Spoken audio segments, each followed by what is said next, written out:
Toi c'est qui? Toi c'est qui? Toi c'est qui? Toi c'est qui? Toi c'est qui? Moins c'est. Moins c'est. Toi c'est qui? Toi c'est qui? Toi c'est qui? Toi c'est qui? Toi c'est qui? C'est que elle trouve qu'on dansait le compas en dessous de ce que permet la musique. Que les gens, et que du coup, le travail qu'on faisait, quelque part, la rassurait en disant, tiens, là, je vois une danse qui exploite vraiment la musique et qui est à la hauteur de la. Mesdames, Mesdemoiselles, Messieurs, bonsoir. De quoi allons-nous débattre aujourd'hui? Elle est originaire de la Martinique, a une formation en ballet classique, jazz et danse afro-caraïbéenne. Lui est né à Jacmel, en Haïti, où il a grandi. Il est issu d'une famille où la danse prenait beaucoup de place et grâce à ses nombreux séjours à New York, il a fréquenté assidûment les clubs latinos où il pratiquait les danses latines. En 2003, ils deviennent partenaires dans la vie et sur les planches. Et depuis, il ne s'arrête pas de danser. Vous verrez ça tout à l'heure avec eux. Partagez le lien. Mettez un pouce levé pour nous. Abonnez-vous. À tout à l'heure avec nos invités. Libre cours. Mesdames, Mesdemoiselles, Messieurs, bonsoir. Je suis Florence Augustin, artiste peintre et aussi l'instigatrice de l'exposition Libre cours. Cette année encore, mes amis et moi vous invitons à une exposition exceptionnelle qui demeurera gravée dans votre mémoire longtemps après votre visite. Retenez bien les dates du jeudi 27 août au dimanche 30 août 2026. Libre cours. Venez admirer l'évolution des œuvres de Pierre-Richard Delcy, Dominique Domersan, Doris Jean-Baptiste, Huguette Konski, Cathy Castera, Josenti La Rochelle, Réginald Noisette et se joint à nous cette année Jean-Yves Métellus, un artiste peintre qui a plus de 2 décennies d'expérience dans le domaine. Libre cours. Une exposition dans laquelle chaque artiste peintre explore un thème de son choix en toute liberté. Galerie Le Locarte, 5765 Boulevard Gouin-Ouest, Montréal, Québec, H4J1E2. Pour tout renseignement complémentaire, suivez-nous sur la page Facebook Libre cours. Libre cours. Nous avons hâte de vous accueillir.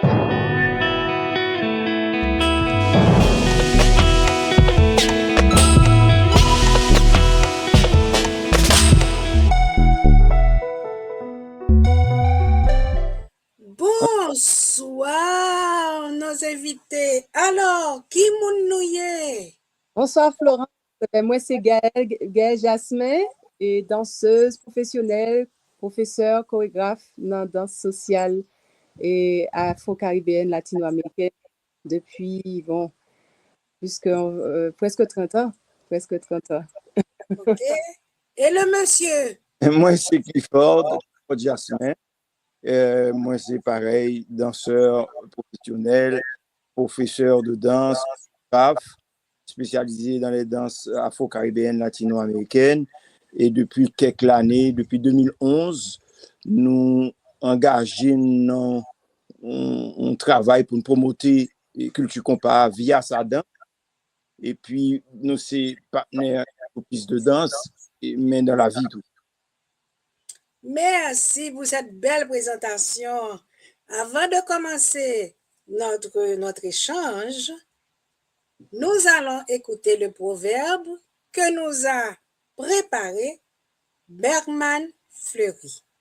D'accord. D'accord? Parfait. Oui.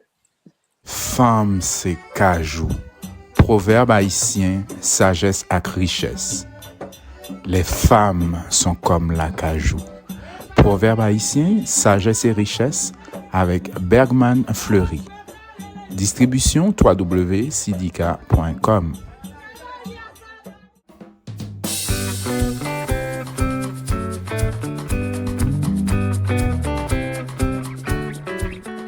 Proverbe haïtien. Les coqs pendant bataille, li ouè tout coup de zépon li tabay. En dehors du combat, le coq voit tous les coups d'ergot il pourrait donner. Alors, Ça, Florence, il me songe à l'autre proverbe, non? oui, Oui. absolument. On va discuter du proverbe à la fin de l'émission si vous le voulez bien. Il n'y a pas de problème. D'accord. C'est Ok. c'est noté.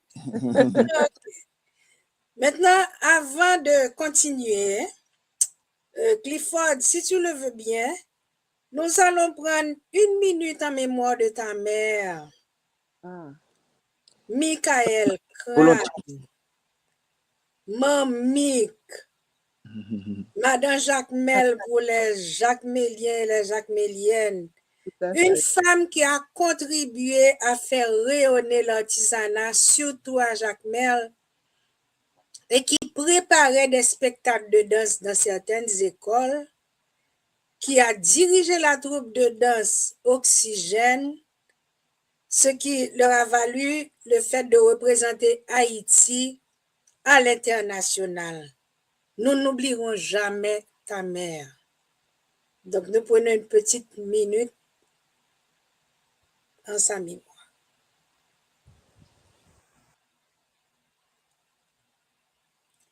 Merci et nous remercions les internautes d'avoir partagé ce petit moment avec nous. Merci pour elle, et vraiment. pour la famille.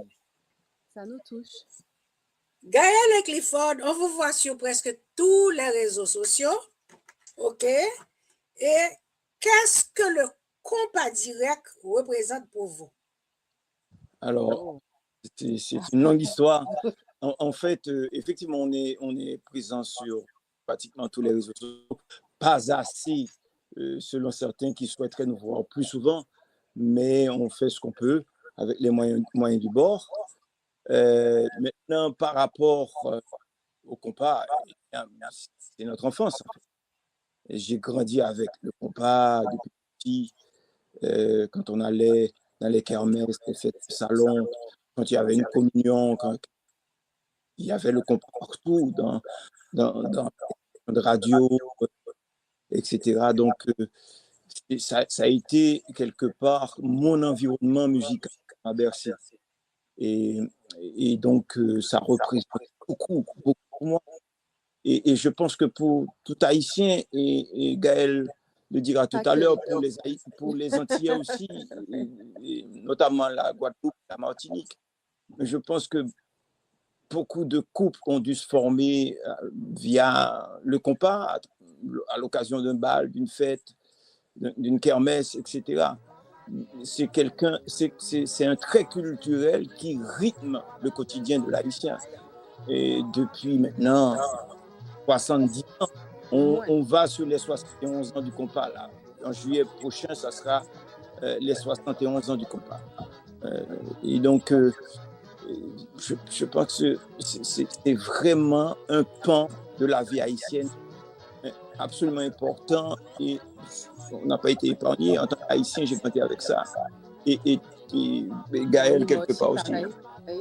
Moi, j'ai mes parents, génération compas, en fait, en Martinique. On s'est certainement rencontrés parce que je sais qu'ils ont beaucoup dansé quand j'étais dans le ventre de ma mère, le compas. Et après aussi, j'ai grandi avec cette musique quotidiennement. Et en plus des autres musiques, en plus du zouk, puisque moi, je suis de la génération zouk. Et moi, mes parents, ils m'ont bercé au compas, ils m'ont initié, ils m'ont raconté les belles histoires qu'ils ont vécues avec les groupes haïtiens qui venaient jouer, etc. C'était passionnant. Et donc, je crois que moi, ça m'a... Oui, ça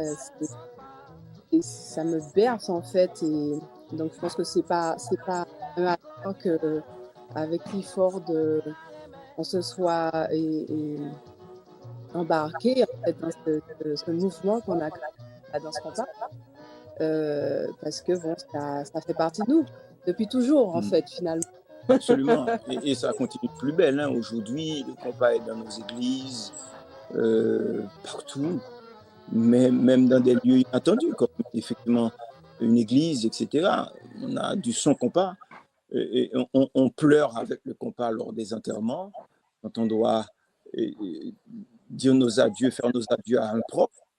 On se réjouit avec le compas, on rit avec le compas. Donc, voilà, je pense que c'est fondamental. Clifford, tu as dit quelque chose, on va revenir là-dessus. Tu as dit que les groupes se rencontrent, on va revenir là-dessus tout à l'heure.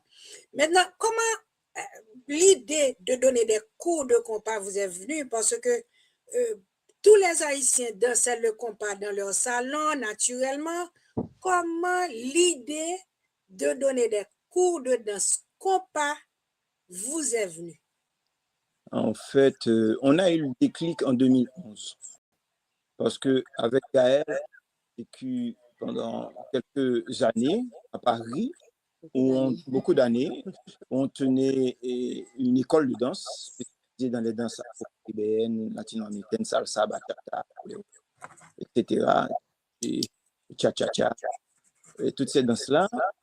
Et ça faisait des années qu'on œuvrait en tant que danseur professionnel, on faisait des tournées à travers le monde, on avait des cours tous les jours, donc on était à fond dans la danse et on était régulièrement invités sur des événements comme des congrès de danse, de salsa, etc.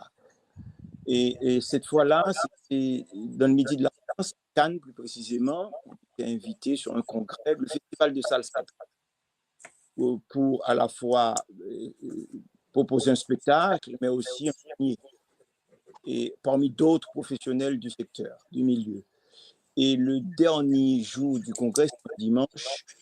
En général, dans ces congrès-là, il y a des cours. Donc, les gens viennent apprendre à apprendre cette danse-là, la salsa, la cha-cha, etc., avec les meilleurs de la place, que ce soit en France ou à l'international d'ailleurs.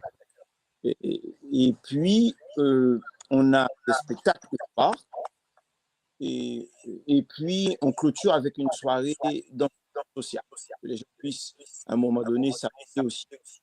Et là, c'était pendant la partie soirée dansante. Le disjockey a joué un tabou. Et donc, ce qui était rare dans ce type d'événement, parce qu'en général, la salsa, du cha-cha-cha, c'était très versatile. On entendait très rarement du compas, pratiquement pas. Et là, ça devait être un disjockey qui aimait bien le compas. Il a mis un son compas. Avec Gaël, on ne s'est pas fait prier. Ça nous a mis les fourmis dans les jambes, comme on dit. On était directement sur la piste. On a commencé à évoluer sur le compas. Les gens ne connaissaient pas trop. Alors, dans ce premier temps, ils n'ont pas osé danser. Ils nous ont mis quelque part en situation de spectacle. Ils nous ont fait pratiquement là. Et on a évolué. On a dansé à l'ancienne, comme j'ai toujours vu ma mère danser, d'autres anciens, etc. Donc, un compas avec élégance, avec une certaine finesse, etc. Et en fait, à la fin de la danse, on était assez surpris. Les gens ont applaudi. Non seulement ils ont observé la danse, mais ils l'ont applaudi. Alors, ça nous a agréablement surpris. Je dis bien surpris parce qu'on avait cette habitude, quand on dansait en salsa, que les gens applaudissent. Mais le compas, non, on ne s'y attendait pas. Parce que le compas, dans notre tête, n'avait pas ce statut-là. Eh bien oui, les gens ont applaudi. Mais très vite, on a déchanté parce que les gens venaient de bon cœur nous féliciter, nous complimenter, mais systématiquement, ils posaient la question à savoir, mais c'est pas, c'est beau, mais qu'est-ce que c'est? Qu'est-ce que c'est? Ils ne savaient pas du tout que c'est de la question. C'est quoi ce que vous avez fait? Donc, on s'est rendu compte que les gens n'avaient pas compris que c'était du compas, même par rapport à la musique. Et pourtant, c'était un tabou combo. Donc, les gens n'avaient pas identifié ce qu'on avait fait comme compas, ni côté musical, ni côté danse. Ils connaissaient tout simplement pas. Ils étaient perplexes. Et à ce moment-là, on a eu un échange de regards. et qui voulait dire il fallait, C'est vraiment dit, mais il y a un problème. il faut faire quelque chose. C'est pas normal que les gens ne connaissent pas le compas. Et discutant, en échangeant tout de suite après, on s'est rendu compte que, effectivement, que nous aussi, même dans notre école, on ne donnait pas de cours de compas. Alors, là, c'est devenu une évidence avant. Et puis, on s'est dit, bon, ben, la seule façon de remédier à ça, c'est d'ajouter des cours de compas. Et comme ça s'est passé début juillet, donc l'école allait fermer pour les vacances, on s'est dit, bon, ben, on a 2 mois pour préparer le curriculum du cours de compas, mettre une stratégie en place pour intégrer le compas dans notre planning en septembre. Et c'est ce qu'on a fait. On a travaillé pendant l'été, on a fait en fait le travail de recherche qui, au final, a duré au moins 10 ans avant qu'on sorte le livre sur tout cela dans ce compas, qui retrace justement tout ce qu'on a fait comme parcours avec la danse compas. Et à l'époque, quand on a commencé justement au mois de juillet 2011, moi j'ai une casquette communication, plus d'être danseur, on a une casquette. Et mon réflexe était d'aller sur Google pour chercher cours de danse compas, pour voir ce qu'il y avait, parce que comme nous, on n'y avait pas pensé. Et ben en fait, on a été assez choqués de ce qu'il n'y avait rien, ou quasiment rien, ou les peu de choses qui existaient, c'était pas vraiment du compas. C'était des mélanges ballroom, des choses comme ça. Mais le compas qu'on dansait avec mes parents et tout ça, ben ça n'existait pas. Il faut répondre. Alors que la bachata, des millions de... Et c'est là on s'est dit, il y a beaucoup de boulot à faire parce que là, on crée une pédagogie pour enseigner le compas. Notre touche quand on enseigne les danses afro-caribéennes, c'est l'authenticité. Donc, on essaye vraiment de créer une méthode pédagogique pour s'assurer que nos étudiants, même s'ils ne sont pas originaires de la Caraïbe, mais qu'au bout du compte, quand ils apprennent, mais quand on les regarde danser, on a l'impression qu'ils sont nés là-bas. Donc, il y a toute une pédagogie qui permet de faire ça, d'amener ça, la spontanéité dans la danse. Et donc, on a fait ce travail avec le compas. Et en fait, on a donné le pari en septembre. Ouais. On a lancé les cours de compas, notre académie, Salsa Bor Paris à l'époque, c'était une bonne première. Et pour favoriser ce cours-là, déjà à l'époque, on n'enseignait pas forcément dans notre académie. Et ces cours, j'avais les miens. Et là, on s'est mis à 2. Et comme les 2 directeurs de l'école, ce qui était rare, se mettaient à 2 pour enseigner quelque chose, ça devait valoir la peine. Donc, du coup, les élèves, au départ, sans qu'ils ne sachent ce que c'était, ils ne connaissaient pas vraiment le compas, ils sont venus par curiosité. Parce que si Gaël et Clifford se mettent ensemble pour enseigner quelque chose, c'est que ça vaut le détour. Et puis, c'est comme ça que le cours a commencé avec du monde. Il ne s'est jamais désempli. Notre cours de compas avait au moins autant de monde que nos cours de salsa, de cha-cha, de bachata, etc. Et donc, depuis, on n'a pas lâché. On a continué à élaborer une stratégie qui est passée par plusieurs phases, plusieurs points pour toujours travailler, promouvoir la culture compas via sa danse. Donc, ce que Gaël disait tout à l'heure, en réalité, on a eu une claque, on a eu un déclic, c'était vraiment une claque. Quand c'est arrivé en juillet 2011, on s'est senti comme des cordonniers aussi. On était des ambassadeurs des danses latino-américaines, afro-caribéennes, des danses de la région au final. Salsa de Cuba et de Puerto Rico, bachata de la République dominicaine, enfin, ces danses-là. Et puis notre propre danse était dans l'ombre et absolument pas connue. Donc ça nous a pas... Ça a été une claque et qui a déclencher cette initiative de promouvoir la...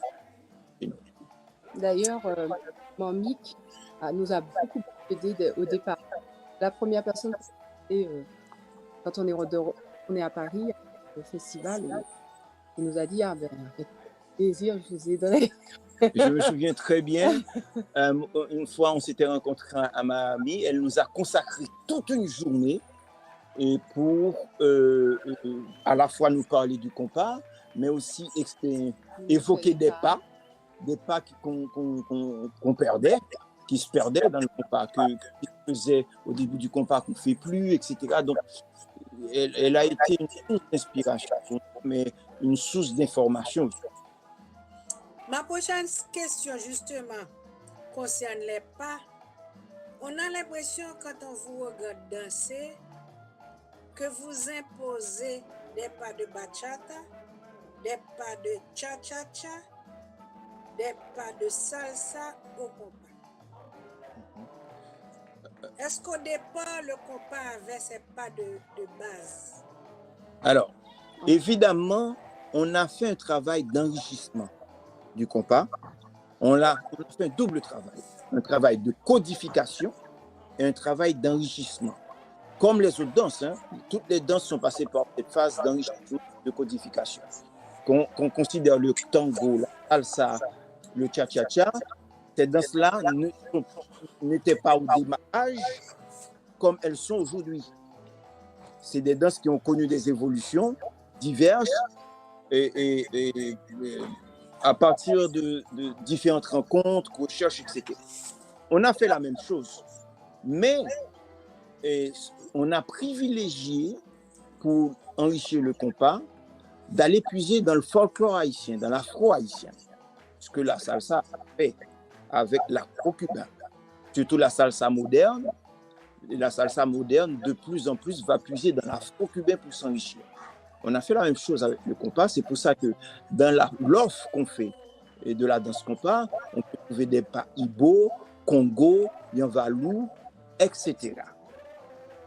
Et parce que ces pas-là peuvent être transcrits dans le compas et peuvent très facilement être adaptés. Bien sûr, ça demande une petite adaptation parce que ça n'est plus une version sous les tonnelles folkloriques, c'est une version pour la danse à deux et la danse quelque part de salon, de bal, mais c'est possible d'ailleurs. Neumont Jean-Baptiste, pour avoir discuté avec sa fille aînée, Yves-Rose Jean-Baptiste, a eu même démarche au début pour le compas. Il a été puisé dans les rythmes folkloriques pour trouver le rythme compas. Je pense qu'on peut aisément voir la proximité entre la base rythmique du compas, le koutou. On peut à tout moment avec un Ibo Congo, etc. Donc, on a fait la même chose pour la danse. Donc, quelque part, on a été à la source, c'est-à-dire dans l'afro-haïtien, pour enrichir. La deuxième source d'enrichissement, à travers de notre approche, c'est des pas perdus, comme le balayage et la meringue haïtienne. La meringue haïtienne, ce qu'en général les gens croient être un pas de salsa, quelque part, c'est un manque de connaissance, on peut le comprendre, parce que la meringue haïtienne se dansait en trois, pas de façon binaire, comme le compas. La meringue haïtienne, c'est 1, 2, 3, 1, 2, 3. Un peu comme une valse. D'ailleurs, la meringue haïtienne n'était rien d'autre qu'une valse tropicale, quelque part. Et c'est ce qu'on jouait dans nos salons avant le compas. Et certains compas assez rythmés, les anciens danseurs pouvaient encore passer avec des pas en trois, tels que miam, miam, un sel, miam, miam, un sel, badjo. Les anciens vont faire 3 pas et pas binaires. Donc, on a pris les pas de meringue aussi, qu'on a intégré dans le compas parce que rythmiquement, c'est possible. Ça a créé une richesse, une variété rythmique. Et on n'est pas sans savoir que même les musicologues cubains et des grands musiciens comme Compa et Segundo, qui ont façonné le son cubain, et paix à son âme, ils ont toujours dit et affirmé que le son cubain, le dancehall, avait ses origines en Haïti. Et que c'est quand les colons qui fuyaient la révolution ont amené aussi des esclaves avec eux, haïtiens, leurs serviteurs, vers du côté de Santiago de Cuba. et que les esclaves ont continué à pratiquer ce qu'ils appellent la contredanse française. Et que c'est cette contredanse française, il y a autre chose qui a amené le dancehall et le scout. Donc ces choses-là sont déjà dans nos racines. Il suffit d'aller les chercher. Et c'est là qu'on a été puisé pour enrichir le compas. Et quand les gens nous voient dans le compas binaire pour faire un pas tertiaire, ils disent « Ah, c'est de la salsa ». Mais non, c'est mal connaître sa culture parce que la meringue haïtienne, il y a déjà ce pas tertiaire. Et on a observé aussi beaucoup danseurs parce que dans le travail de recherche qu'on a fait, on a beaucoup observé les gens, les Haïtiens danser et pas seulement ici, à Miami, dans les bals à l'étranger. Et beaucoup d'anciens dansent le compas encore, le pas de la meringue qui est un peu accéléré. Et c'est très, très beau à voir et ça nous a beaucoup inspiré aussi pour intégrer la meringue dans le compas. En fait, ce sont pas vraiment, pour la plupart, ce ne sont pas des choses qu'on a inventées en fait. C'est des choses qu'on a vues aussi faire, notamment chez les Anciens, ceux qui étaient là au début du compas. Les danseurs aussi de l'époque, parce qu'avant le compas, on s'était dans les balles, ça avait tellement de rythme qu'il fallait être fin danseur pour monter sur la piste. Et tous ces bons danseurs, on en a croisé quelques-uns qui, eux, justement, une fois qu'ils dansé le compas, très riche. Mamik fait partie de ces danseurs.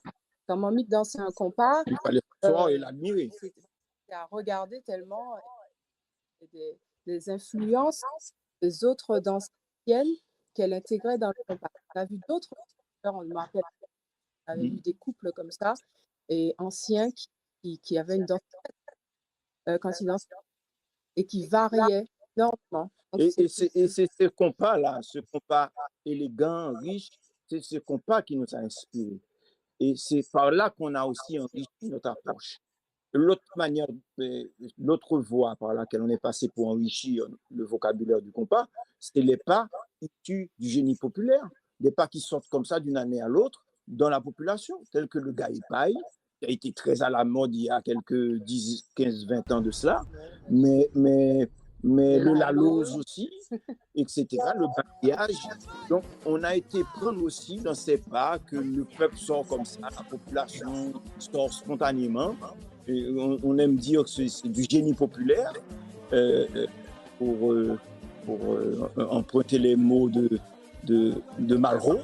Et nous-mêmes aussi, quand on était jeunes, on avait tendance à reproduire à celui qui faisait le mieux le pas à la mode. Donc, on est retourné dans ces souvenirs-là, des pas à la mode chaque année, et qu'on dans la...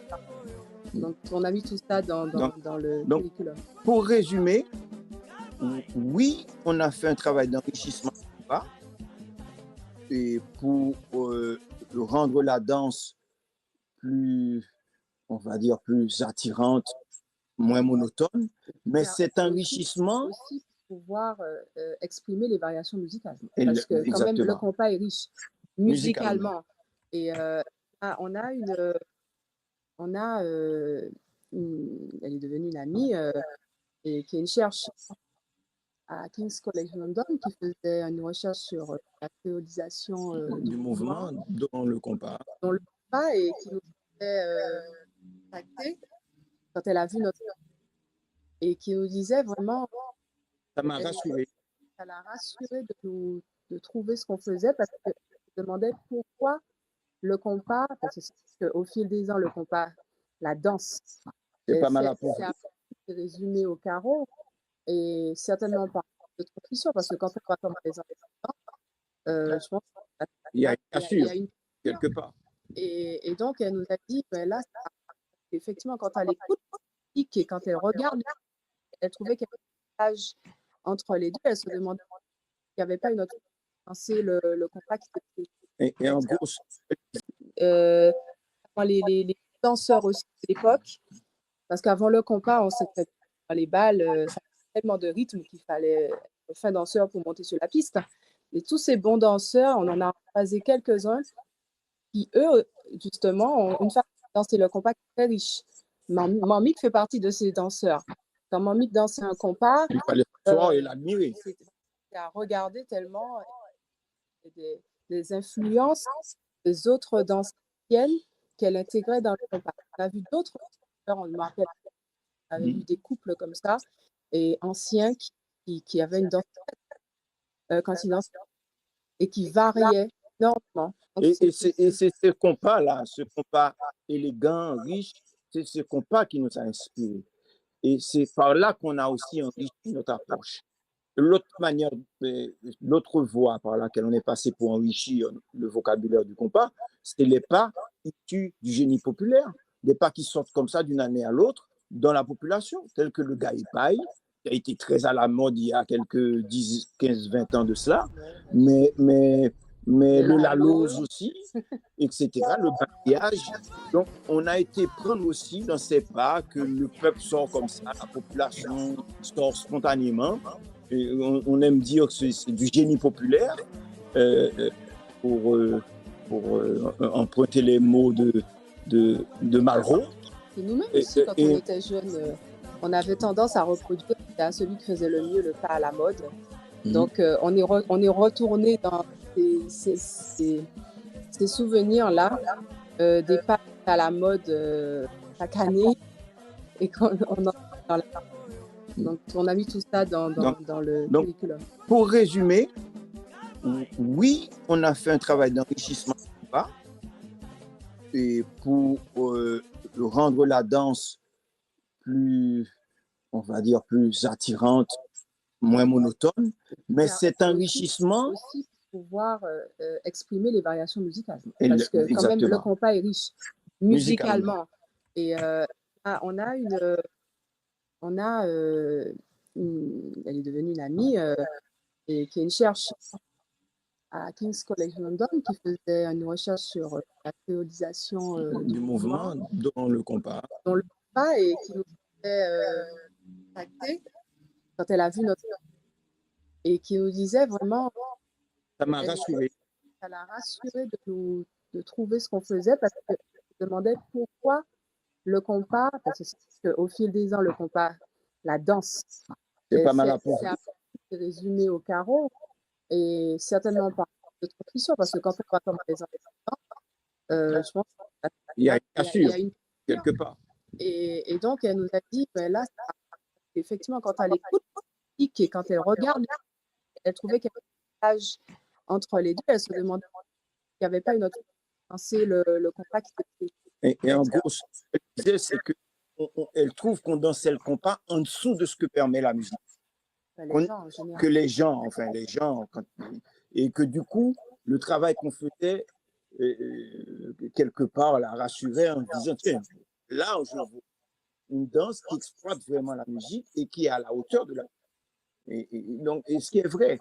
Donc, ce travail, c'est ce qu'on a fait. On a fait un travail. On a d'abord essayé de comprendre ce qui se passe au niveau du compas, parce que c'est notre vécu. En plus de ça, on a fait on a discuté avec des anciens pour comprendre, pour codifier, sans inventer. Comme une langue qu'on observe, ensuite on décide de la codifier, pour la partager plus aisément, pour la transmettre plus aisément à d'autres. Donc, c'est ce qu'on a fait. Après, on a été puisé dans le folklore pour enrichir le compas. Dans les anciens perdus, on les a réintégrés. On a été aussi du côté du génie populaire pour intégrer des pas comme le gaïpaï, etc. Et ce qu'on a fait aussi, on a fait ce que toutes les autres danses font. Un tour, c'est pas le propre de la salsa ni de tata. Un renversé, un cambré, ça n'est pas le propre d'une danse ou d'une autre. Dans toutes les danses, on trouve des tours. C'est, si je puis dire, un répertoire commun. Un renversé, un tour, un cambré, c'est pas réservé à une danse plus qu'une autre. Une danse peut peut-être utiliser plus qu'une autre, mais finalement, on trouve aussi bien des tours dans un cha-cha-cha que dans une bachata que dans un autre. Et des renversés dans une danse, ça n'est pas leur propre, ça n'est pas un territoire, leur chasse gardée. Donc, il n'y a pas de raison que le compas s'interdise aussi d'aller puiser dans ce répertoire commun. Maintenant, il faut le faire intelligemment, avec un bon dosage et qui demande une vraie connaissance de la culture pour pas aller vers une défiguration de cette culture. Et depuis, il y a plusieurs sortes de compas, d'après ce que j'ai entendu. Tout à l'heure, tu parlais du compas élégant, mais j'ai entendu parler de compas mamba, et je reviens sur la remarque que j'avais mis en réserve tout à l'heure. Tu as dit que les couples se formaient pendant cette danse compas. On parlait d'autres genres de compas.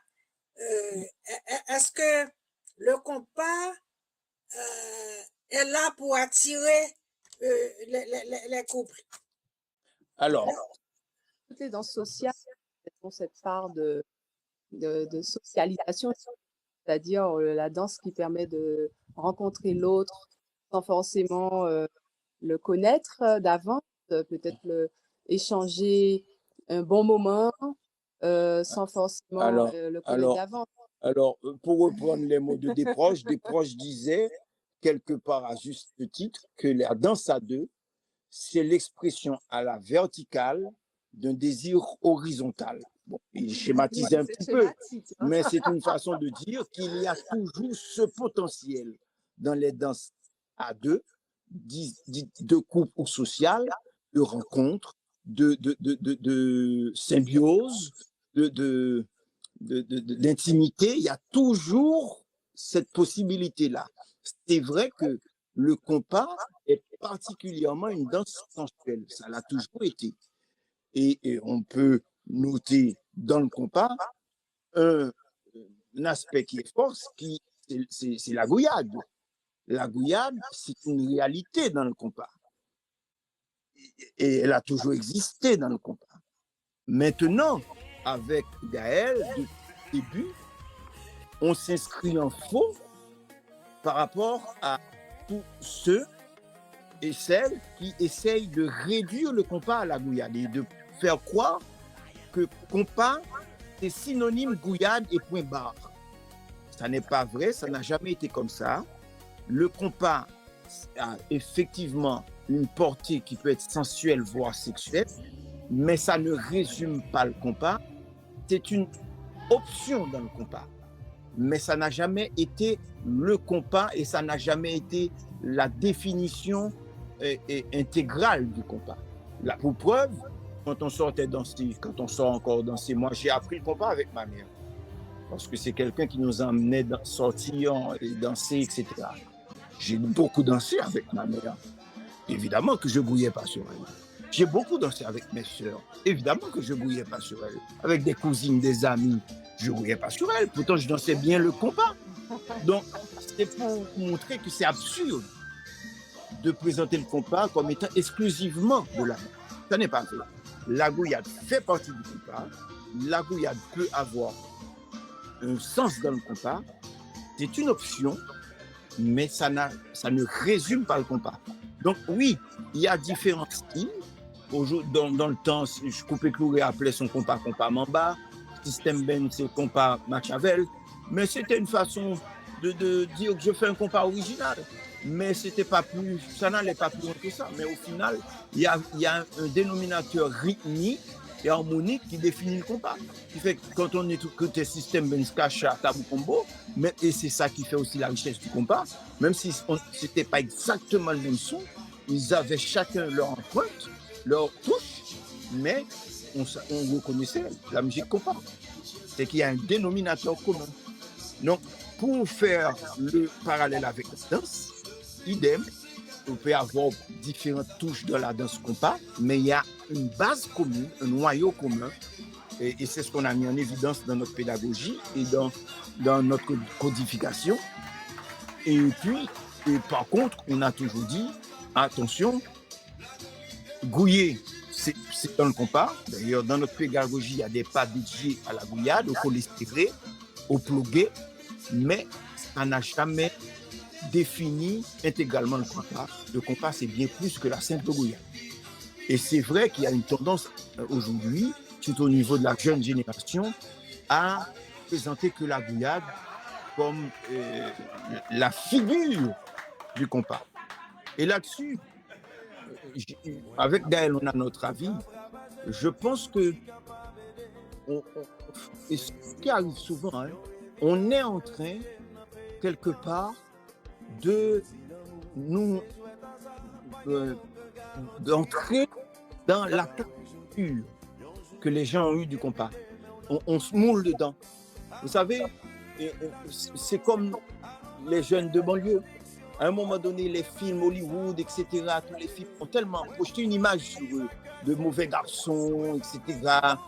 Et je pense qu'à un moment donné, même s'ils n'étaient pas exactement ce que Hollywood pointait, ils ont cédé à cette tentation d'aller se mouler dans cette caricature que Hollywood a fait d'eux.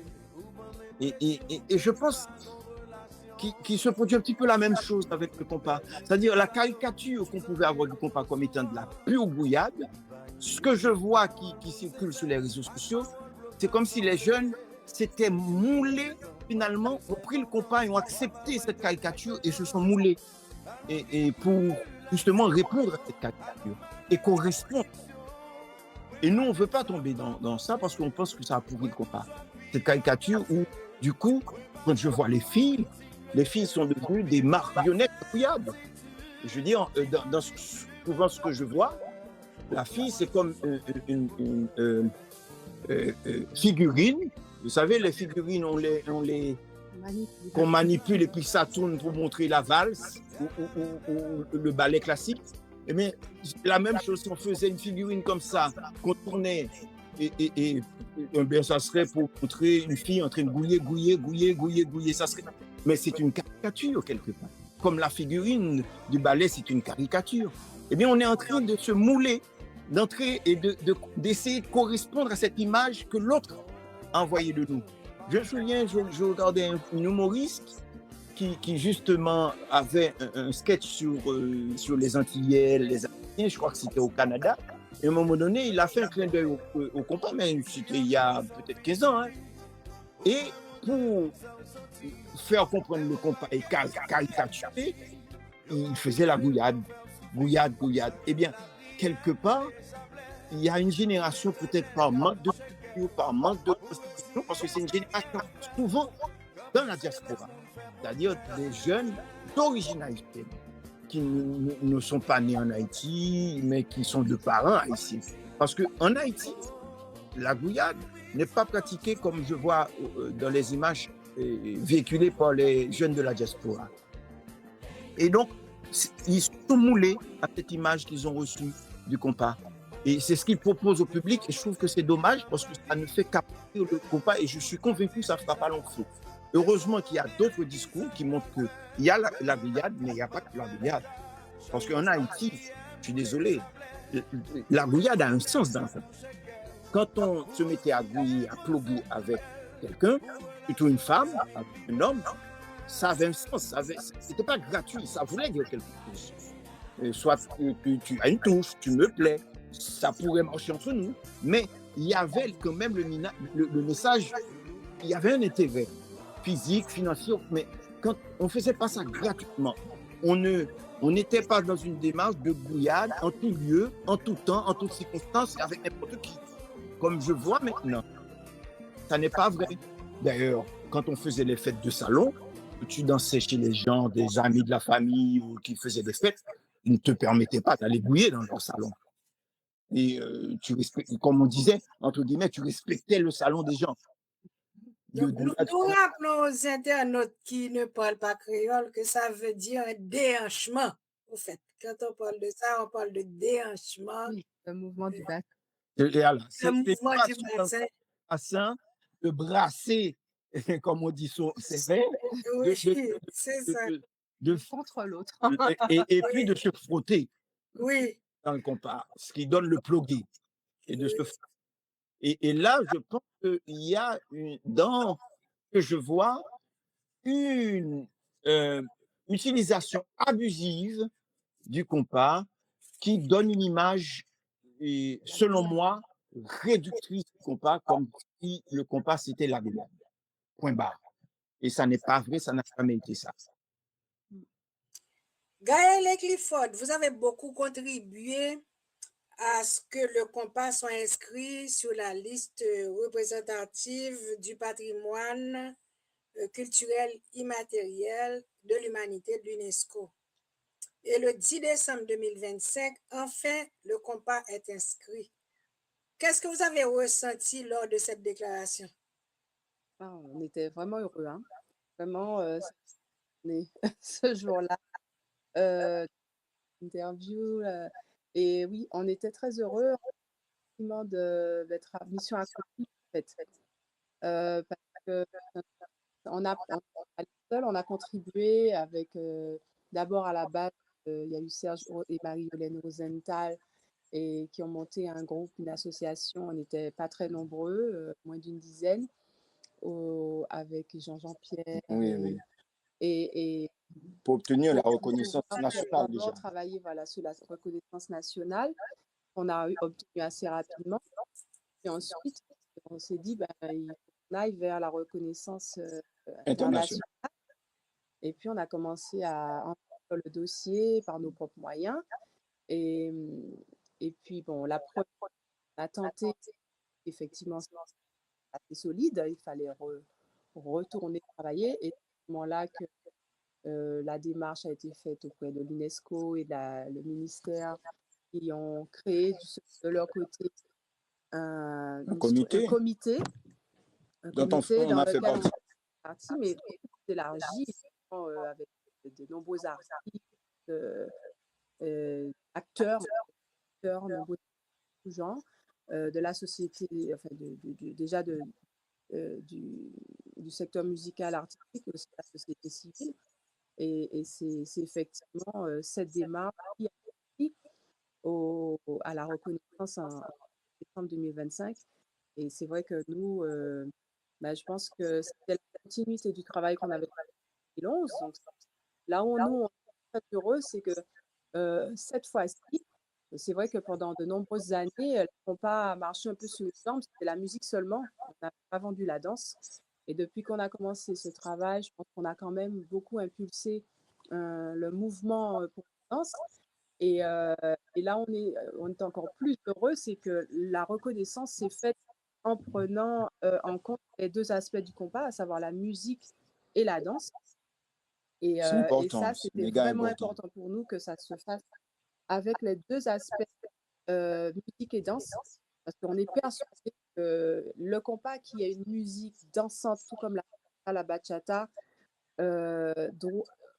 ira beaucoup plus loin avec ces deux, on va dire ces deux jambes, ces deux aspects, que si elle marche que avec la musique. Et ce qui se passe en ce moment tend à nous donner raison, parce que depuis quelques années là, on va dire que le compas le vent en poupe et ça fonctionne plutôt bien. On a des tubes internationaux tels que celui de Joël Douet-Filet, mais plus récemment, on a des artistes comme John Legend et Jason Derulo qui ont fait le compas. Et puis aujourd'hui, ça c'est côté musique, mais la danse n'est pas en reste. On a des cours de danse compas un peu partout dans le monde, en Europe, en Russie, dans les pays nordiques, la Norvège, etc. Il y a des cours de compas. En Afrique, de plus en plus, jusqu'en Australie, au Japon. Donc, en fait, on a toujours eu cette conviction qu'en dotant le compas de cette deux jambes, c'est-à-dire parce qu'on a estimé, on a souvent employé cette image-là, le compas c'est comme un bipède qui avait pendant un temps décidé de marcher sur une seule jambe, alors qu'a priori, il a deux jambes. Donc du coup, il ne pouvait pas marcher vite et aller loin, parce qu'au lieu d'utiliser ces deux jambes, il n'utilisait qu'une jambe, la jambe musicale. Eh bien, on a toujours été convaincus que le fait de doter le compas de sa jambe danse, eh bien, la culture compas irait plus vite. Et c'est ce qu'on constate. Oh, nous allons faire la première pause. D'accord. Entendu?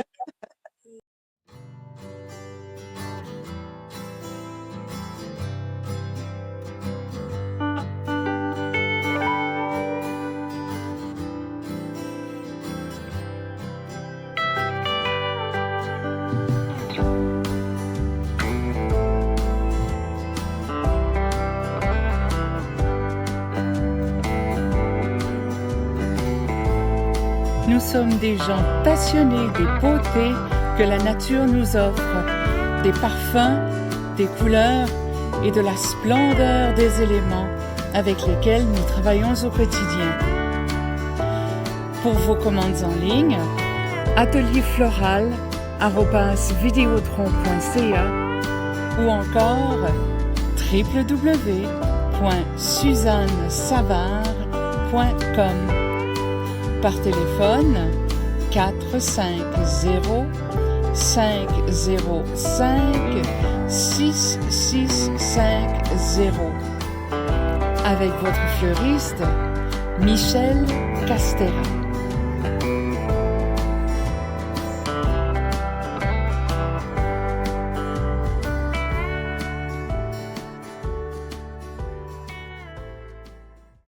Chers amis internautes, nous sommes avec Gaël et Clifford Jasmin qui nous ont parlé une partie de leur parcours au sujet du compas et de leur expérience. Ils nous ont expliqué comment ils ont commencé à dispenser des cours de compas à tout un chacun. Maintenant, Gaël et Clifford, en 2016, vous fondez avec Ali Acacia l'association Haïti Danse. Et de 2019 à 2020, vous organisez le premier festival international de danse compas. Vous mobilisez près de 82 danseurs venus de tous les coins d'Haïti. Parlez-nous des retombées de ce festival. Alors, Alors, on va corriger un petit peu. Ce n'est pas un festival. C'était le premier concours national de danse compas.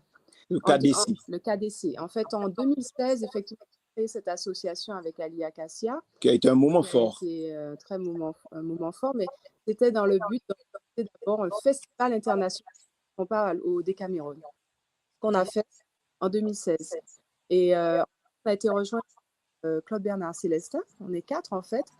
Et le deuxième projet qu'on a eu, c'était d'organiser ce concours national de danse compas qu'on a appelé le Compas Dance Challenge, le KDC, et qui s'est déroulé effectivement de 2019 à 2020, fin 2020.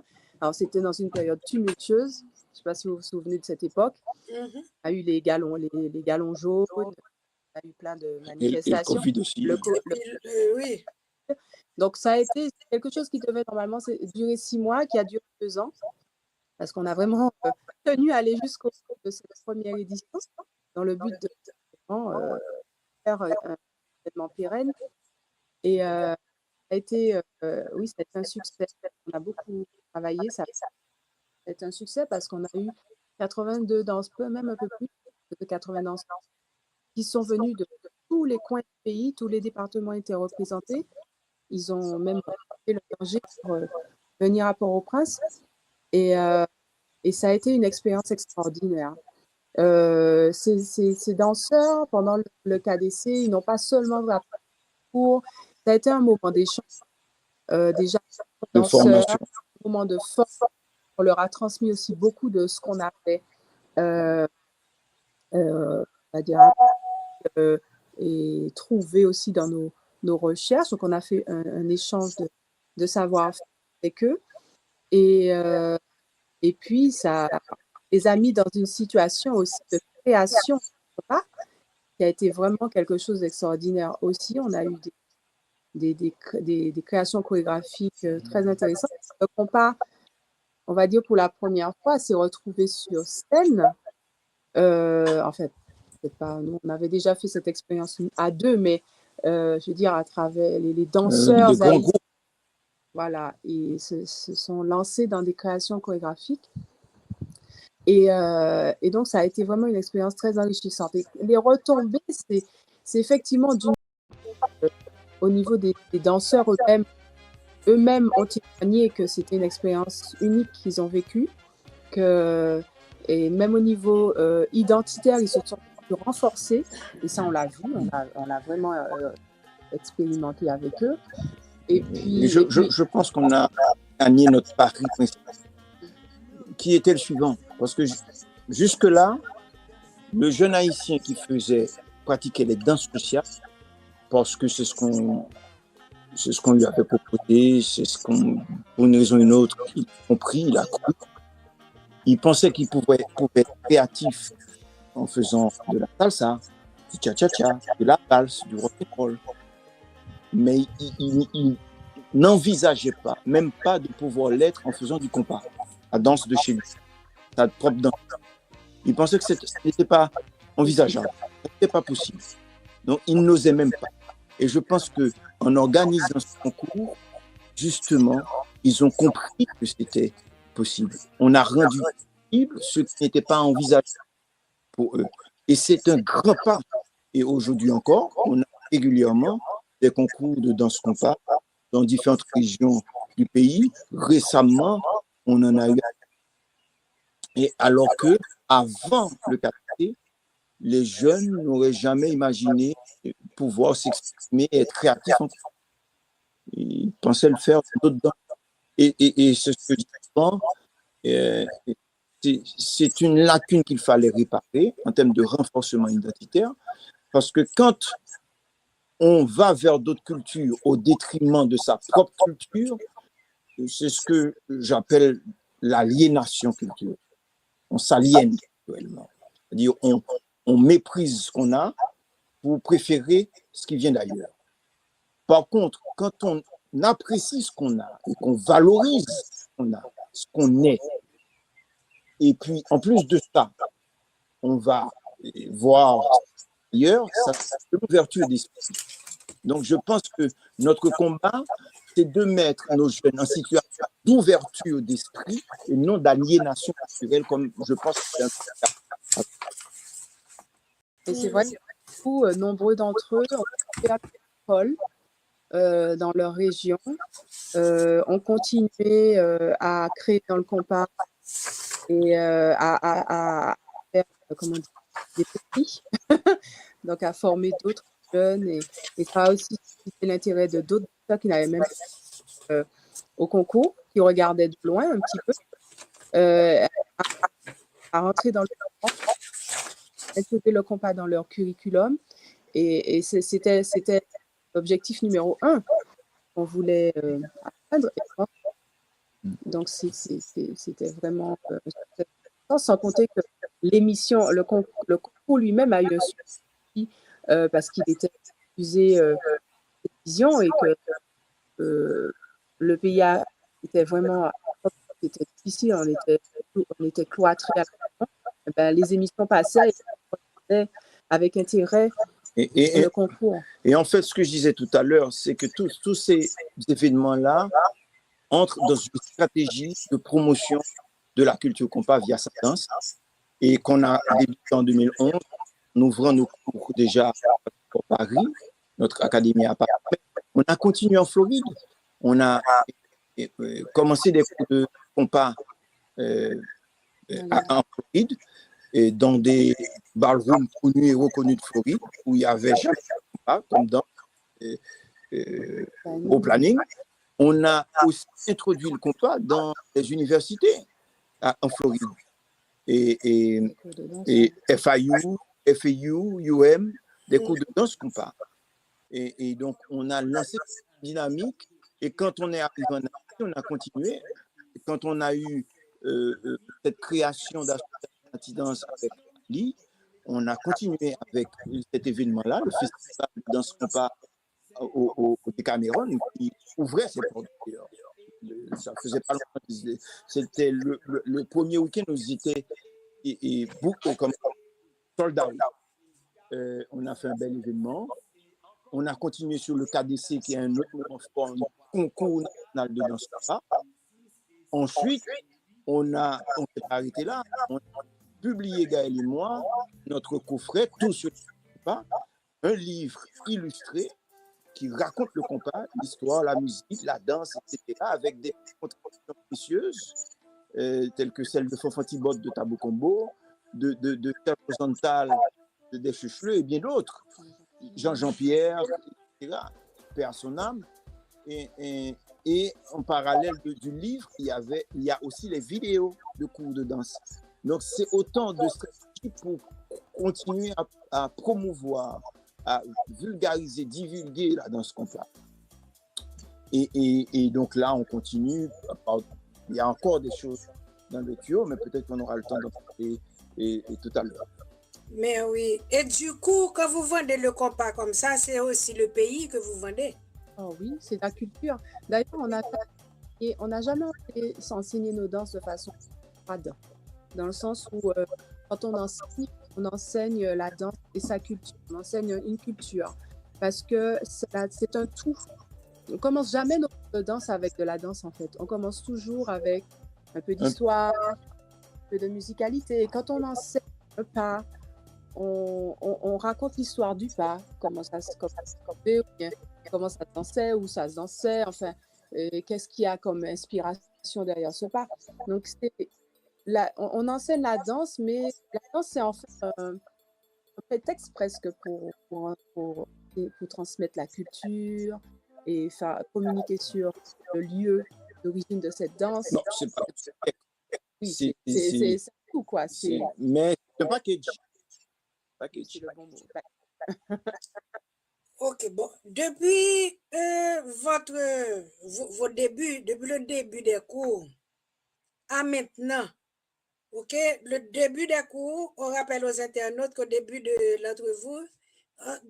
l'entrevue, vous nous disiez que les gens ne connaissaient pas du tout le compas. Et depuis, vous avez fait la Floride, vous êtes rentré dans les universités, vous avez participé à l'édition du Festival de Salsa de Miami.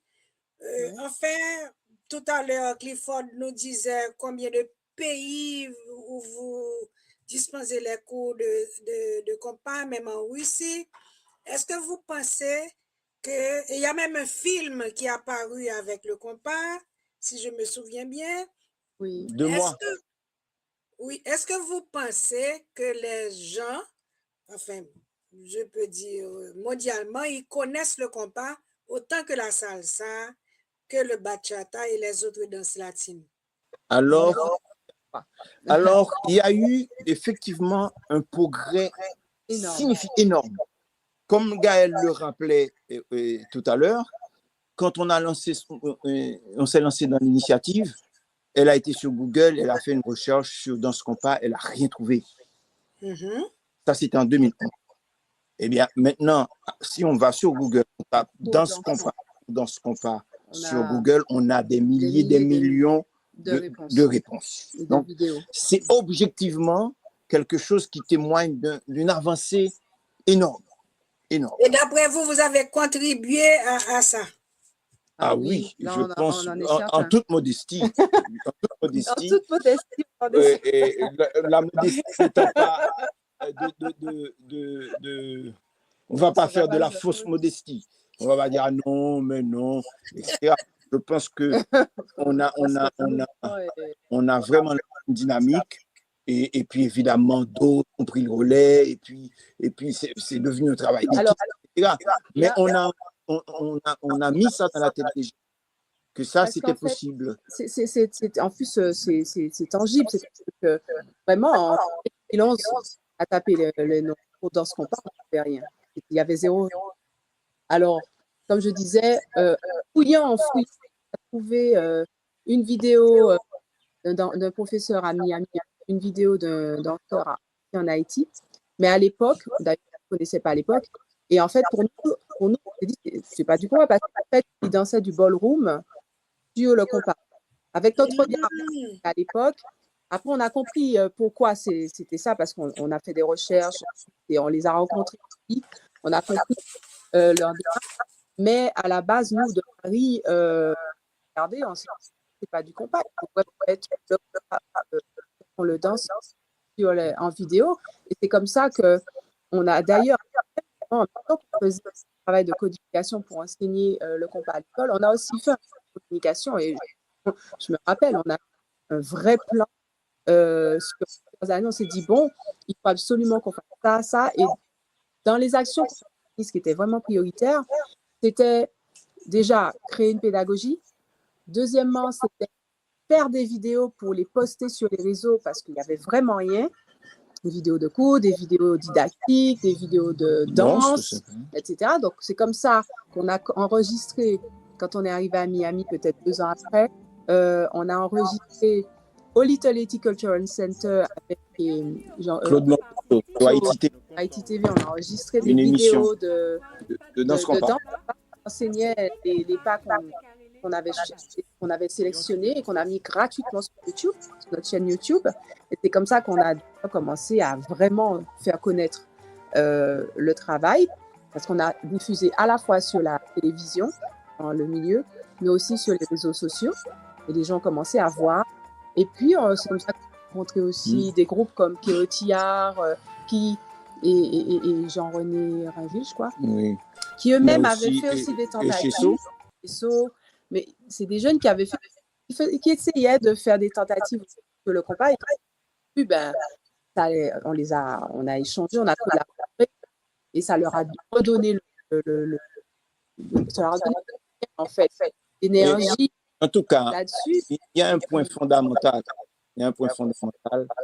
Et un exemple, on n'avait jamais vu de danse compas, j'entends bien danse compas, mais pendant un live, jouer en live. Ça s'était jamais fait. Comme cela se fait pour la salsa, comme cela se fait pour le cha-cha-cha, la bachata et d'autres musiques de danse comme ça. Eh bien, nous, on a bataillé pour rendre ça possible. Et notre première danse en live, c'était avec Alain Cavé, je crois.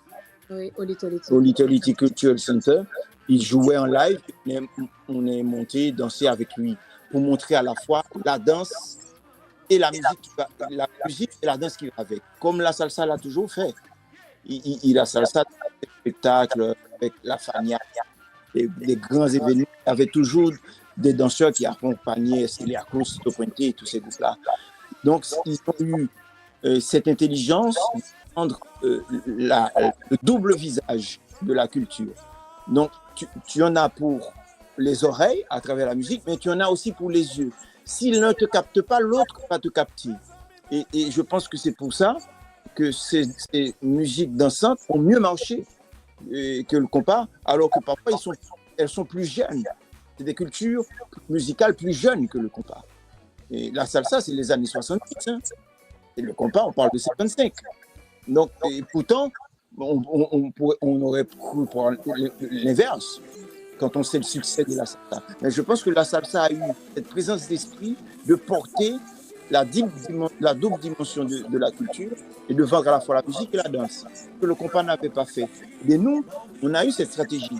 C'est comme ça qu'on a pu danser avec Alain Cavé, mais aussi avec Tabu Combo, au moins 2 reprises avec Tabu Combo, Karimi, au moins 2 fois, des grands groupes comme ça, mais aussi le Tropicana, et enfin, j'en passe. Donc, on a impulsé aussi l'idée que le live pouvait être accompagné de danseurs, et je vois que ça se fait de plus en plus, pas assez, mais de plus en plus. Mais pour revenir à la question de départ, est-ce qu'on pense que c'est au même titre que la salsa aujourd'hui, ou que la bachata ou du cha-cha-cha? Je pense qu'on n'y est pas encore. On n'y est pas encore, mais on a vraiment on les rattrape quelque part, entre guillemets. En 10 ans. À grands pas, on les rattrape, parce que ça, c'est des musiques et danses qui fonctionnent depuis plus de 30 ans. Il y a eu des films hollywoodiens sur la salsa qui datent de 30-40 ans. Une salsa, il y en a eu aux États-Unis, etc. Et le cha-cha-cha aussi. Et c'est vrai qu'au départ, quand on a élaboré notre plan, parce qu'on est à l'aveugle, on a vraiment d'action depuis 2011. On revient de temps en temps là-dessus pour voir qu'est-ce qu'on peut faire, qu'est-ce qu'on n'a pas fait, et puis aussi s'adapter par l'action. Il y a plus de médias maintenant. À l'époque, les réseaux sociaux n'étaient pas aussi actifs. Mais c'est vrai qu'on s'était dit, mais la salsa, pour arriver à ce niveau-là, ils ont une dizaine d'années d'adaptation. Donc, il faut vraiment qu'on soit efficace. Et je pense que c'est ça qui nous a donné l'énergie de se battre. Parfois même beaucoup de bénévolat. Là où on se faisait payer pour danser, ça, etc., on le faisait gratuitement pour le compas. c'est important de le faire par rapport à cette pour que les gens prennent goût voilà, à cela. Vers quoi on va. Et donc, je pense que, voilà, c'est quand même, en moins, en 10 ans, plus de 10 ans maintenant, on va vers les... on a quand même fait un énorme pas et là, le compas se retrouve dans des festivals à côté de la bachata, à côté de la salsa. La donc, kizomba, la etc. kizomba, qui eux, en plus, ont eu un accompagnement assez important, que ce soit financier et aussi au niveau Les médias aussi. des médias et même des structures officielles. Donc, parce que la bachata, les Dominicains investissent dans la bachata. Et dans la danse et dans la musique, ils investissent et clairement, ils orientent. Il en est de même pour la salsa, même quand la salsa avait tout ça, et Puerto Rico, et avec l'aide du gouvernement, organise un grand rendez-vous de salsa tous les ans. J'entends salsa, musique et danse. Donc, c'est des cultures que les pouvoirs publics ont aussi soutenues. Bon, nous, je pense qu'on est aussi quelque part ceux qui ont poussé les pouvoirs publics à aussi supporter la culture compas, et notamment et c'est vrai que ces événements-là que nous avons organisés avec ont toujours un accompagnement du ministère de la Culture, parce qu'on a présenté des dossiers, on a défendu ces événements, que ce soit le festival, que ce soit le CST, et même le livre, etc.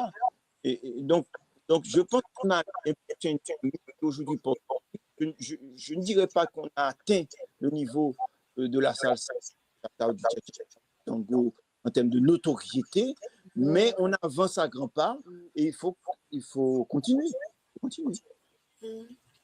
Est-ce que vous comptez organiser un autre...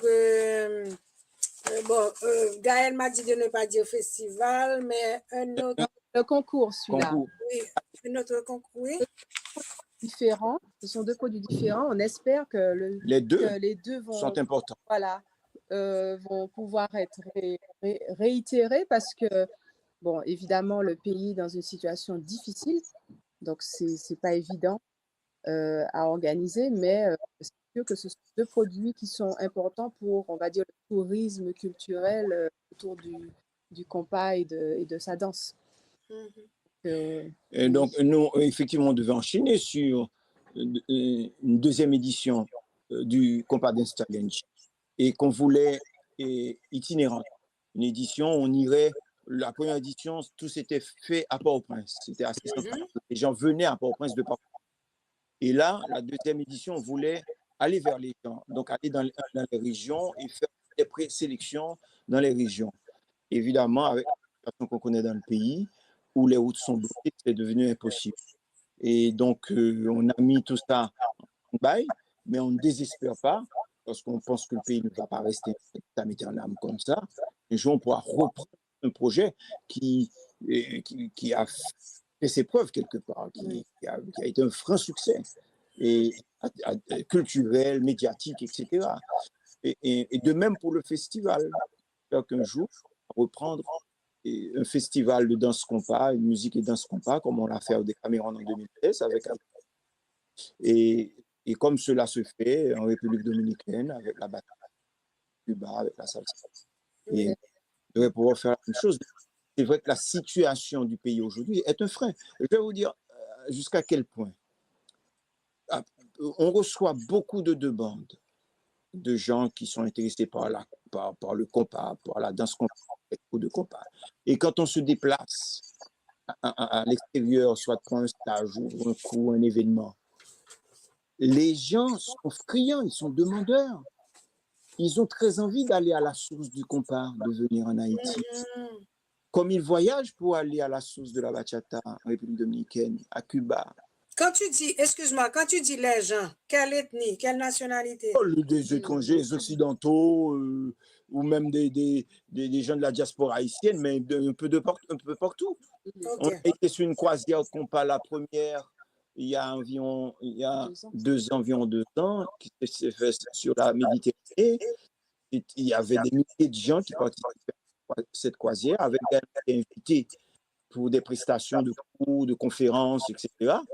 Ben, les gens n'ont qu'une envie, c'est de venir à la source du compas parce qu'ils sont tombés amoureux là où ils sont, en France, en Espagne, en Italie, en Angleterre, en Norvège. Ils sont tombés amoureux du compas, de la culture compas. Ils auraient très envie d'aller à la source. Mais aujourd'hui, ça n'est pas très possible. Combien de gens ont envie de venir prendre des cours privés avec nous? Ben, c'est pas possible aujourd'hui de voyager en Haïti. En fait, c'est possible dans l'absolu. Mais on sait que c'est en cours du combattant. Disons que c'est difficile. C'est très difficile, donc ça n'arrange pas les choses. Mais le jour où le pays va s'ouvrir, va lancer des signaux plus rassurants en termes de sécurité, tout ça, je pense qu'on va encore mieux récolter les fruits de ce qu'on a semé. Oui. Mais on continue, hein, on a toujours des projets, on ne reste jamais sans rien faire, même malgré la situation du pays. En fait, il faut continuer à se préparer quand le pays s'ouvrir, parce qu'on va voir. Et en fait, depuis l'année dernière, on travaille sur une formation nationale. Un programme national de formation de formateurs. Voilà, de formateurs. On a commencé à... C'est plus évident pour nous, là. Mais l'idée, c'est faire chaque ville. Donc là, on est en train d'envisager Cap Haïtien cette année. Donc chaque été. Pour les 71 ans du compas. L'année dernière, c'était pour les 70. Et en fait, on regroupe 50 jeunes et avec une parité homme-femme et qui ont déjà des aptitudes en danse, un bagage en danse. Et pendant une semaine entière, 5 jours, mais ils ont 30 heures de cours liés à l'histoire, à la musique, mais des cours à la danse, les chorégraphies, la musicalité, les techniques, etc. On leur donne le bagage pour qu'ils puissent être à l'aise pour enseigner. Enseigner à leur tour. Parce que c'est vrai qu'il y a ça, beaucoup de jeunes, même ceux qui ont même pris des stages avec nous, mais danser là, c'est une chose, l'enseigner, c'est une autre. On peut être très bon danseur et pas forcément à l'aise pour enseigner, qu'on a vraiment le langage pédagogique et les techniques. Donc, il y avait cette forte demande. Et donc, voilà, l'idée, c'est déjà préparer un vivier de formateurs à l'aise pour pouvoir enseigner, et pas seulement de point de vue touristique, mais aussi au niveau scolaire, c'est-à-dire pouvoir entrer dans les écoles, enseigner à la génération pour que la culture se perpétue et se perdre. Parce que on l'a observé depuis très longtemps à Cuba, l'impact qu'a intégré les danses cubaines dans les écoles. Et les jeunes cubains, je dis, ils sont influencés comme tous les autres jeunes étrangères, mais ils maîtrisent leur propre également. Et donc, ça a fait une force. Ça en fait des ambassadeurs de leur voyage à l'extérieur. Et c'est aussi un tremplin financier pour eux aussi. Donc, voilà, l'idée, c'est que voilà, qu'on puisse former nos jeunes haïtiens qui puissent apprendre leur danse. À la fois, le folklore existe dans les écoles, mais les danses sociales, les danses à deux. Donc, l'objectif, c'est aussi de pouvoir intégrer les danses sociales. Gaël et Clifford, le temps nous fait défaut. On est obligé de faire la deuxième pause. D'accord. On se voit tout à l'heure. À tout de suite. Fleurs Caraïbes. Hôtel, restaurant. Plus besoin de voyager pour savourer la cuisine haïtienne, ses saveurs ensoleillées dans une ambiance tropicale. Brunch tous les dimanches de 9h à 13h.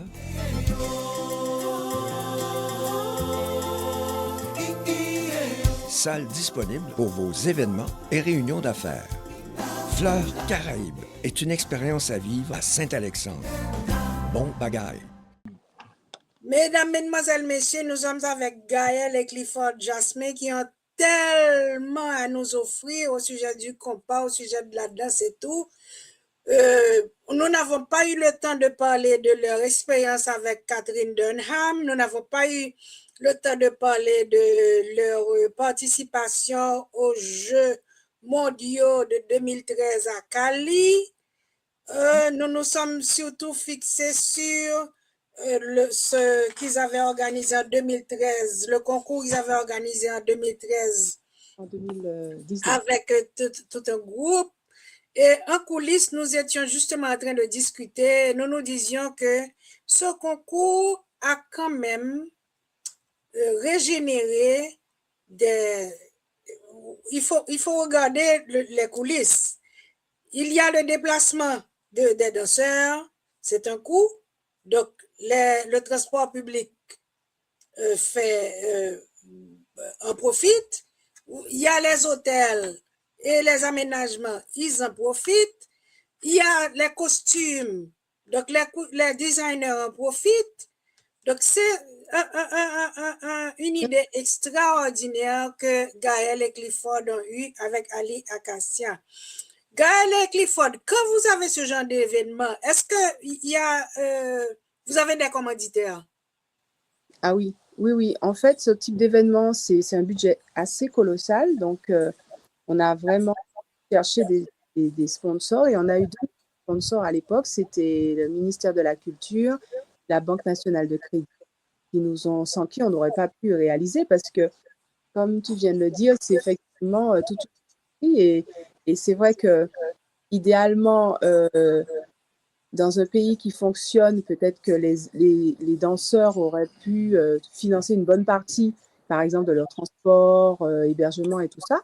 Mais nous, en Haïti, avec la précarité qu'on a, on voulait s'assurer que les danseurs soient dans de bonnes conditions pour performer correctement. Donc, on a vraiment tout pris en charge, que ce soit leur transport, leur hébergement, leur nourriture, sauf les costumes. Les costumes, c'était à leur charge. C'est vrai que dans leur zone, les couturiers ont profité de cette comment dire, initiative. Voilà. Et non, de prendre le maximum de choses en charge pour eux, qu'on s'assure qu'il n'y a rien et qu'ils puissent performer dans physique et mentale aussi. Parce que c'est quand même assez, c'est beaucoup d'heures de travail. Et donc, l'idée, c'est vrai, c'est que ça puisse devenir beaucoup plus grand et plus régulier. Et à ce moment-là, on pourrait construire une industrie autour de la danse. Et pas que à travers des concours, ça peut être, il y a plein d'autres choses, les spectacles, les cours de danse, les festivals, comme je disais, les festivals, tout ça, c'est l'industrie qui peut se mettre en place de la danse. C'est ce qui se passe à côté de nous, là, en République dominicaine, avec la bachata, qui est devenu un des piliers du tourisme culturel. Donc, Haïti a vraiment de quoi faire. Tout le long de notre entrevue, nous nous rendons compte d'une chose, c'est que la relève est assurée. Ah oui, il le faut. Il le faut parce que je pense qu'on n'est pas passé loin d'une coupure, d'une cassure intergénérationnelle par faute de transmission. Et là, je pense qu'il fallait remédier et redresser la barre. Je pense que c'est ce qu'on est en train de faire et ça montre déjà des résultats intéressants, c'est-à-dire encourageants. Oui. On va attaquer le proverbe. Avec pas de problème. Le coq pas en bataille, dit ouais, tout coup de zépon li tabaye. Ça veut dire pour vous. Il y a un proverbe que j'ai appris. Alors, moi, j'ai appris des proverbes en Haïti parce qu'on n'a pas le même créole. Donc, on a des images qui se ressemblent, mais pas. Nous aussi, on a nos proverbes uniques.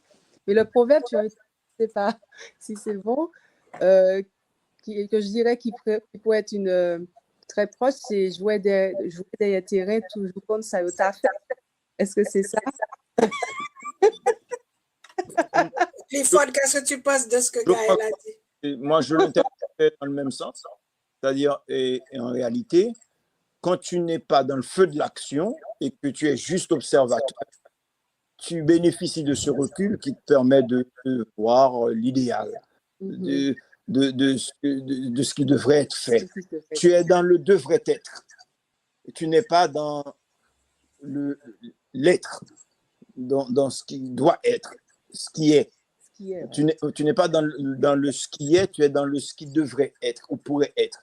Mais c'est facile, quand on est en dehors et qu'on n'est pas dedans, de voir ce qui devrait être. Et donc, c'est une façon de dire, c'est un peu facile de venir critiquer quand on est en dehors du terrain. Quand on n'est pas dans le combat, dans la bataille, on est en dehors, on est à l'abri et puis on porte un regard critique, c'est facile. Mais quand on monte sur le terrain, soit pour se battre, pour jouer au foot, eh bien là, on fait moins le malin. Et donc voilà. Je pense que c'est-à-dire, en général, on est très bavard quand il s'agit de parler, mais quand il s'agit de faire, c'est autre chose. Écoutons ce que nous dit Berman Fleury.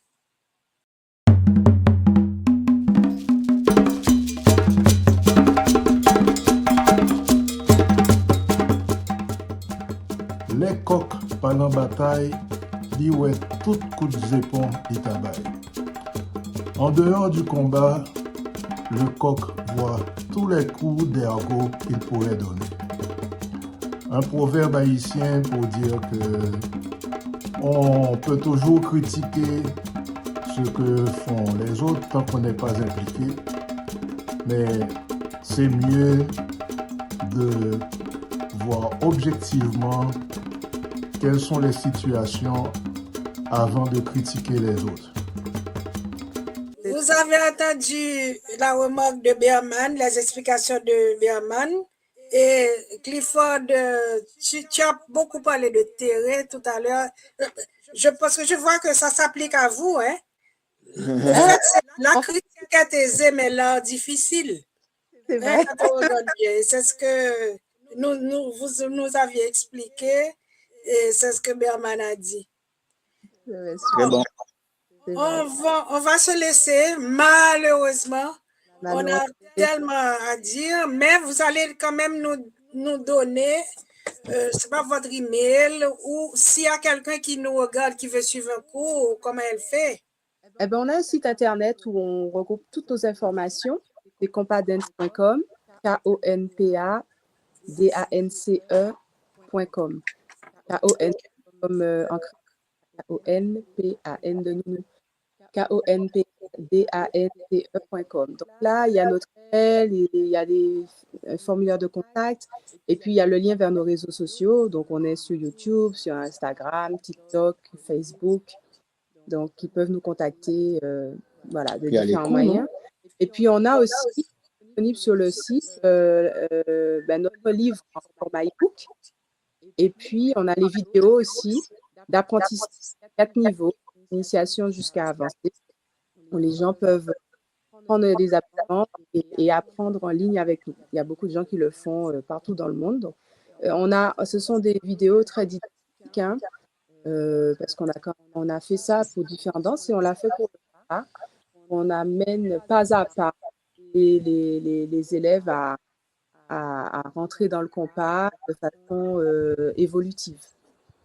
Voilà.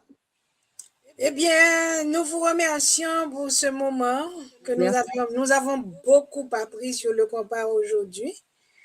Nous vous souhaitons le succès qu'il faut parce que vous travaillez beaucoup, non seulement pour les jeunes, mais aussi pour le pays, ce qui est très important. Et pour nous tenir au courant pour cette initiative que vous aurez au Cap dans pas longtemps.